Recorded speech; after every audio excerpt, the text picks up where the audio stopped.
welcome to the third and final day at European Rotors here in Cologne. I think it's been a fantastic show. Loved the venue, it's been busy, it's felt like a real vibe around the helicopter industry.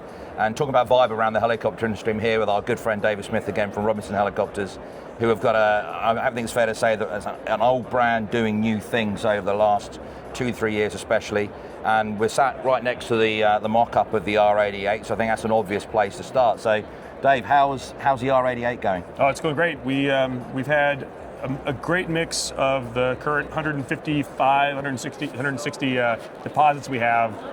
Some come from the show this week, but the mix is great. It's a mix of customers who currently fly Robinsons. Probably 60% of the mix is folks that are either upgrading from a 44. There's a lot of folks, surprisingly, that are going from a 44 to an 88 because for them, the extra seat didn't make enough economic difference when they went to the 66, so they just haven't bought a 66. Those folks see real significant payload and mission improvements with the 88. And then folks who've gone from a 66 up, and then that other 40% are people who've never flown Robinson as a commercial tool, and they're looking at it from air medical or tourism as the two primaries. We're close to signing some significant deals in utility. We've got a smaller one with one of our Canadian customers.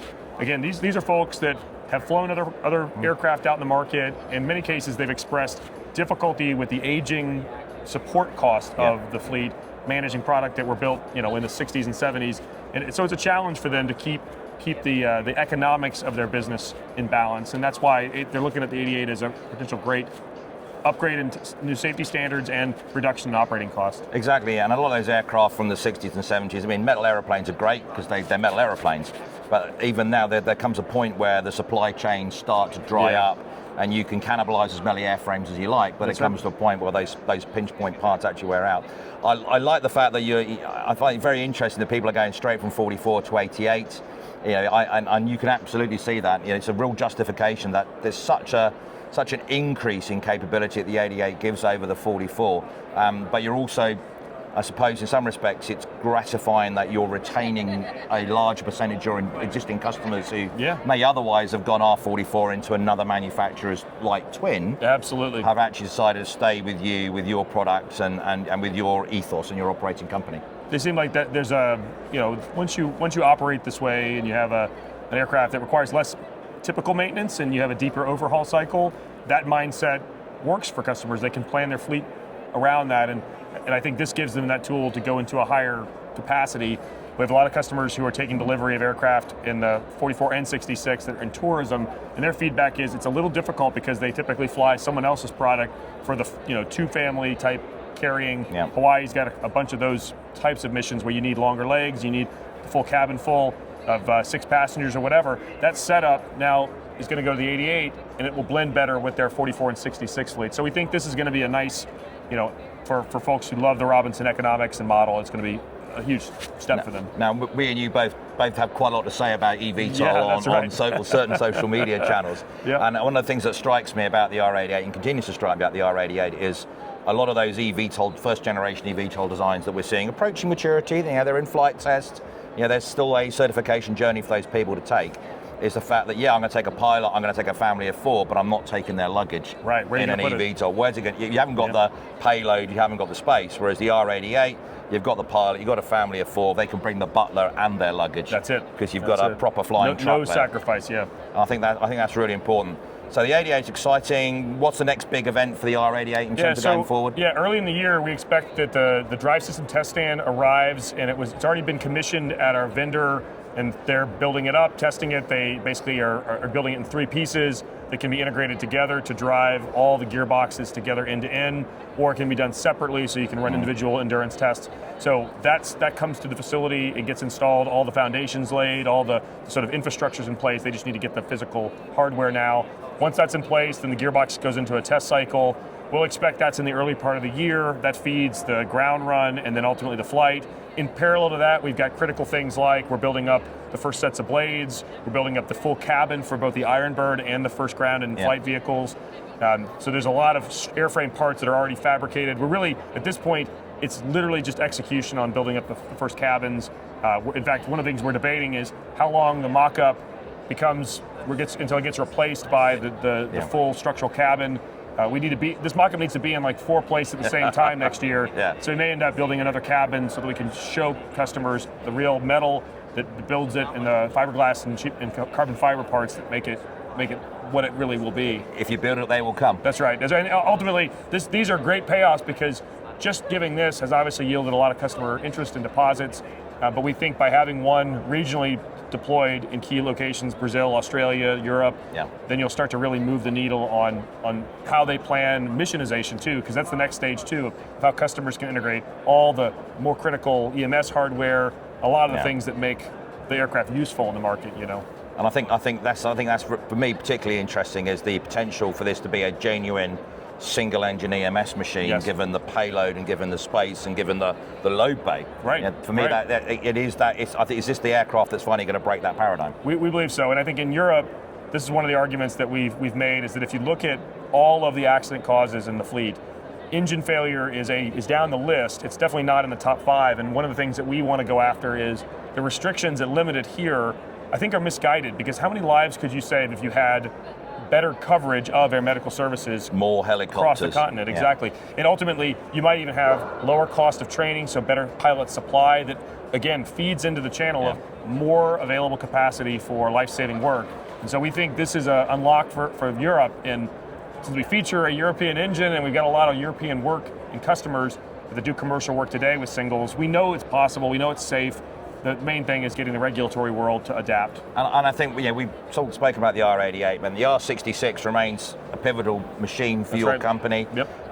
And as part of that bridge, I suppose, to the 88, you're going through a certification period for R66 for IFR. And how's that going? That's right. So the FAA's, the test report or the cert plan is with them, and the major effort for developing IFR for the 66 is in the architecture for the autopilots and the instruments. The instruments will have commonality with the 88 hardware, so the displays that we'll use that have elevated HRF levels so they can handle the high energy intensity radiated frequency waves. All of that has to be incorporated so that it supports the 88 IFR and the 66 IFR. So we're working on that in collaboration with Garmin. Same thing with the autopilot. There's redundancy requirements that the current certified Garmin Autopilot is a simplex system in its core, so giving them some redundancy is critical for IFR. So doing that work and also dealing with the electrical system that needs to have additional generation capability. But that's really it. It's kind of 3 main pieces that get you to an IFR capability, and then it's workload evaluations and management of the sort of flight handling and all. From my perspective, having had the luxury of military training, including full instrument ratings all the time, and flying helicopters, in fairness, that were designed stable with adequate fuel. Right. I've always struggled with the civilian aversion to IR. I understand it because of the cost of the aircraft and of the training, but I can't help. I keep going back to the number of accidents the helicopter industry has because people try to stay VFR when really they should go IFR. It is incredible. It's incredible, and we have enough examples where this might be the single biggest topic in the entire aviation industry. You look at general aviation, you look at fixed wing and rotary wing. This is one that is so clear what the cause is and so clear what the solution is, and yet we've fought against it effectively for a generation. So I do think this is something that we're going to take a very strong hand in. Part of the 66 IFR is to give people a cost-effective way for them to operate IFR and become really proficient, because they'll do it. They won't even think about it like they do in a 172 today. They'll plan and they'll fly and they'll operate. So a helicopter aviator shouldn't have to remind themselves how to operate IFR and how to plan IFR. And I think they should be able to. If you get, even the best one in the world, the best mission planner, you go out. I've been caught out in a valley a couple of times where they're flying forward, it's awful, turn around, back doors closed as well. Right. I've been fine. I've had the fuel, I've had the training, I've punched up. We should be able to, I think, give our less experienced pilots that ability almost to press a button and say, take me to safety altitude. That's right. I can then talk to air traffic, and air traffic can tell me what to do. But at least I'm not smoking in. You're not trying to keep in the box. One of the big things we've got now, we've got 2 different, and I've got them side by side. I show them to key folks when they're in the factory. That we've got 2 videos of customers in the same region that both did exactly this phenomenon of thinking they could punch through by either going forward or going up. In both cases, they were wrong. One was a fatal, one was a near miss. And in both cases, you see a level of confidence where this was not the first time they did that. Yeah. In both cases, one got lucky, one didn't. And I think this is it's the central thesis behind why we're investing in the things we are in the aircraft and why the 88 is so important. So I think so. when you get down to it, and we had a really great meeting yesterday with EASA, and the discussion was no other OEM, and I've been a part of other OEMs, and I've worked with many of them.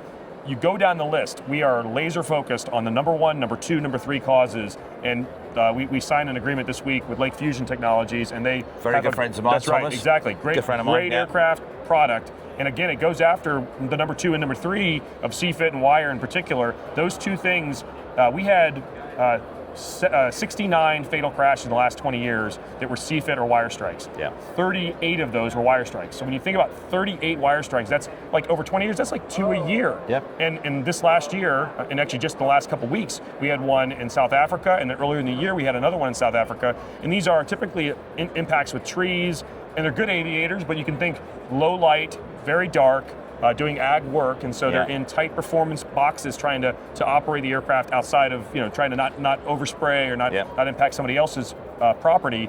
And that over constrains them in a lot of cases, and giving them better cues. And the Lake Fusion technology, I think, is going to highlight it in bright illumination where the obstructions are and guide them away. I think that's solvable. Thomas and I worked together on a NATO study group looking at DVE technology a few years ago, and so he's had me in his ear for years about this sort of technology. So imagine it on a 44 where we've got 6,500 or something running in the world, and like that entire fleet. Every day I'm worried that they're going to have the same causals of flight into wires because somebody strung a wire that wasn't on the maps. Correct. Or just simply the weather boxes them in. We had quite a few of those cases that were combination IMC and wire. You wouldn't be surprised in the military how many times you'd send somebody out to do a wires recce and they'd find the wires by hitting them. Gosh, that's what a mess. I've seen that happen a number of times. Yeah, so solvable. So we've talked. We can't really leave the 66 without talking about flight school next and about talking about its potential there. It's quite obvious to me, looking through LinkedIn, that the SAGE, the Part 141 flight school, has appeared to be a roaring success for the US Army. The people they put through that course. What have you heard back from in terms of feedback? Yes, I mean we got feedback through Army Aviation that they had done a side-by-side of the graduates from the Lakota program and those that had experienced the pilot program that built 141 level proficiency before they went into Lakotas.